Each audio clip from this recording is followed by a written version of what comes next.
Está na hora da viagem até à última fronteira. Hoje olhamos para as luas do Sistema Solar e para um fungo espacial. Miguel Gonçalves, bom dia e bem-vindo. Vamos saber novidades fascinantes da maior lua do Plutão, mas antes olhamos para dois novos estudos que nos contam histórias sobre a idade da nossa própria lua. Afinal, quantos anos são? Essa é uma grande questão e muito importante para estudarmos a própria evolução do Sistema Solar, desde que nasceu até aos tempos presentes. Quando os astronautas da Apollo e já agora também os das missões chinesas foram à Lua e trouxeram amostras das rochas da Lua para o nosso planeta para serem estudados, aquilo apresentava uma idade, 4,35 mil milhões de anos. Chama a atenção para estes números que são importantes para toda esta história, 4,35 mil milhões de anos. Isto criou alguma dúvida, alguma curiosidade nos cientistas. E porquê? Porque também foram encontrados minerais zircões em algumas das rochas da Lua e há também modelos e simulações muito avançadas dos nossos computadores que apontam para uma outra idade, 4,53 mil milhões de anos. São aqui 250 milhões de anos de diferença. No grande contexto da história da formação do Sistema Solar, que tem cerca de 4,6 mil milhões de anos, pode parecer uma ninharia. Mas não é, José. E porquê? Porque nós sabemos que nos primeiros tempos do Sistema Solar provavelmente foram os mais dinâmicos, como se fosse uma panela a ferver, com muitas colisões, com muito dinamismo, com até migrações de planetas exteriores, nomeadamente Júpiter, Saturno, para zonas mais interiores do Sistema Solar e, portanto, perceber a datação e de quando é que a Terra, quando é que a Lua surgiu, é importante para conhecermos toda a dinâmica do Sistema Solar. O que diz a teoria mais aceita até hoje é que há cerca de 4,51 mil milhões de anos houve um planeta mais ou menos do tamanho de Marte, chamado Theia, que terá colidido com a Terra e os restos dessa colisão começaram a girar à volta da Terra muito rapidamente para solidificarem numa esfera, dando origem à Lua como nós conhecemos e como mostram estas animações. Hoje sabemos que terá sido apenas uma colisão, admitimos que terão sido se calhar mais colisões, era mais frequente esse tipo de eventos no início da formação do Sistema Solar e até pensamos que se durar essa colisão e depois a formação da bola Lua terá sido muito rápida. O que diz agora uma nova teoria é algo particularmente interessante e diz o seguinte: se calhar esta discrepância entre os modelos teóricos e a datação das rochas que recebemos da Lua apontam para uma espécie de um lifting. Parece que houve um evento de rejuvenescimento à superfície da Lua que engana os cientistas sobre a verdadeira idade da Lua. Ou seja, o que diz esta teoria é o seguinte: não, provavelmente ter-se-á criado precisamente há 4,51 mil milhões de anos, com um evento de colisão, mas nessa altura e nos seguintes 200, 300 milhões de anos, a Lua estava muito mais próxima da Terra. E, portanto, as forças de maré gravitacional provocadas pela Terra eram muito mais presentes na Lua, provocando muito mais vulcanismo e, portanto, rejuvenescendo, havendo uma dinâmica muito grande entre o protomanto e o protocrosta da Lua. E, portanto, o que isto nos conta neste estudo é que, não, a datação está certa, temos é que ter em conta que, naquele tempo, mesmo quando a Lua era bebé, ela estava muito mais próxima da Terra e as forças de maré gravitacionais provocaram esse rejuvenescimento. Tem muito mérito científico este estudo. Nós agora precisamos também perceber o seguinte: se isto é verdade, quer dizer que todas as rochas da Lua, independentemente de terem sido do lado visível ou do lado oculto da Lua, terão mais ou menos a mesma data. E é por isso que é muito importante, por exemplo, o estudo das rochas lunares do outro lado da Lua, dadas por uma missão chinesa. E, portanto, vamos ver se isto bate certo com esta teoria.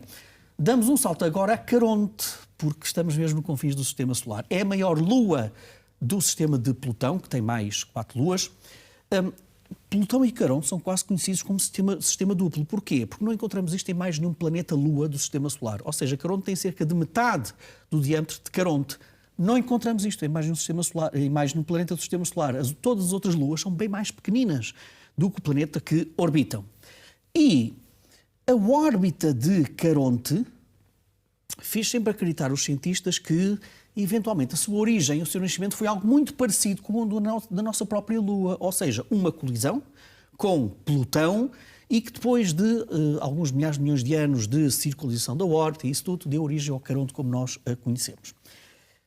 isto não bate certo, de acordo com o novo estudo que diz que nós fizemos não sei quantas simulações, milhares de simulações, para perceber como é que nos confins do sistema solar se dão estas colisões entre corpos, José, isto é importante, que são estruturalmente diferentes dos corpos do sistema solar interior, mais próximos do Sol. Estamos a falar de grandes corpos de gelo, muito gelo, rochas, com velocidades de colisão provavelmente muito mais baixas do que aqui mais próximo do Sol.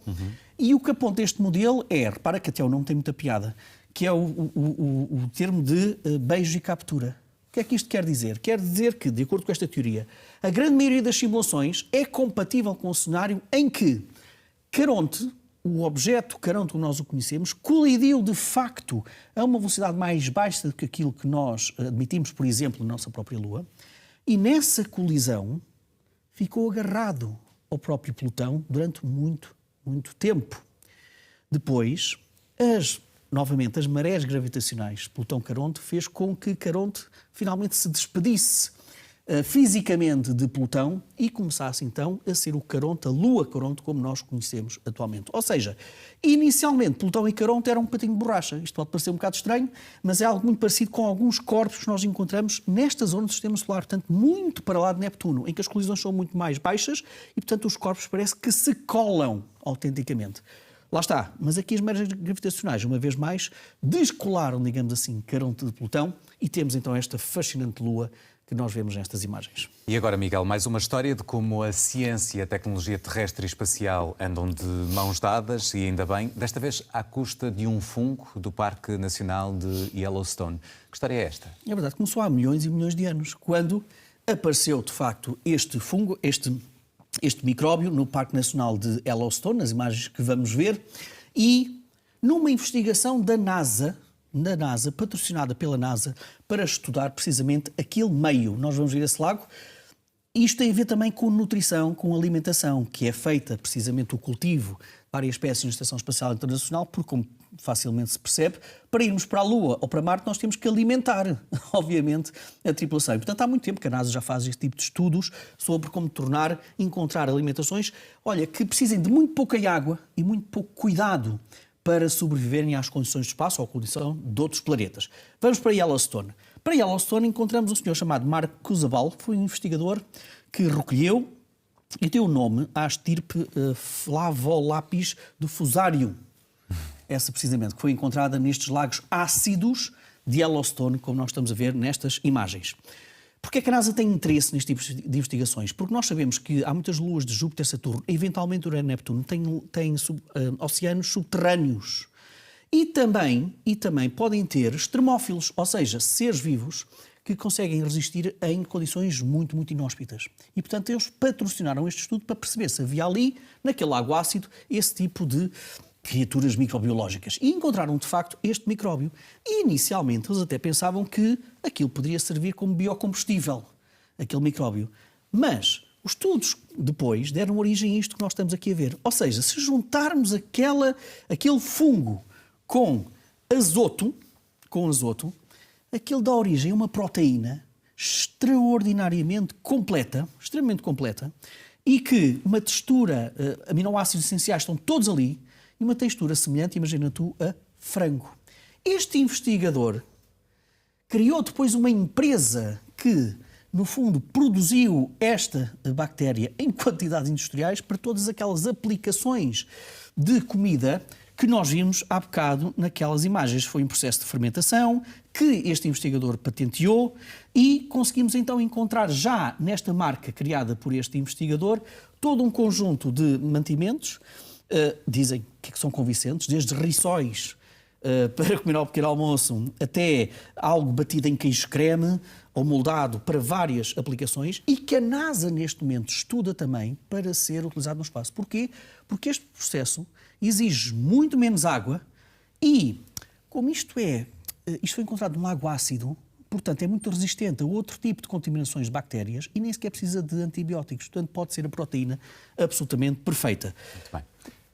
Miguel, para fecharmos, um vídeo, que é uma sugestão da semana ao mesmo tempo, desta vez sobre os céus mais escuros e límpidos do mundo que estão em risco. e é triste nós trazermos esta notícia, mas é um grito de alerta. No dia 24 de dezembro, portanto no final do ano passado, a AES Andes, que é uma subsidiária da empresa americana AES Corporation, apresentou um projeto de estudo de impacto ambiental para criar um mega complexo industrial perto do Observatório de Paranal. O Observatório de Paranal, estamos a falar do Chile, no deserto de Atacama, tem os céus mais límpidos e escuros do mundo. É extraordinariamente preciso e precioso para os astrónomos. Aquilo que nós estamos a ver neste gráfico é como é que a contaminação da poluição luminosa cresceu ao longo do tempo em vários dos grandes observatórios do mundo. Estamos a ver o Paranal logo em primeiro lugar como sendo o mais límpido. E este projeto, este megaprojeto industrial, ameaça, e vai ser construído a 5 a 11 km de distância destes telescópios, ameaça a qualidade destes céus. Os astrónomos não estão contra a evolução económica e financeira, como é óbvio. Os astrónomos pedem apenas que este projeto seja colocado num outro local para não interferir com estes céus. Os observatórios do Observatório Europeu do Sul, que estes nós estamos aqui a ver, já contribuíram para o melhor que a ciência pode dar ao nível mundial, nomeadamente da astronomia, e este é mais um grito de alerta que os astrónomos fazem, porque já tínhamos o problema das megaconstelações satélites e agora não queremos poluir ainda mais os nossos céus. Está assim feita esta viagem até à última fronteira. Miguel Gonçalves, muito obrigado e até à próxima.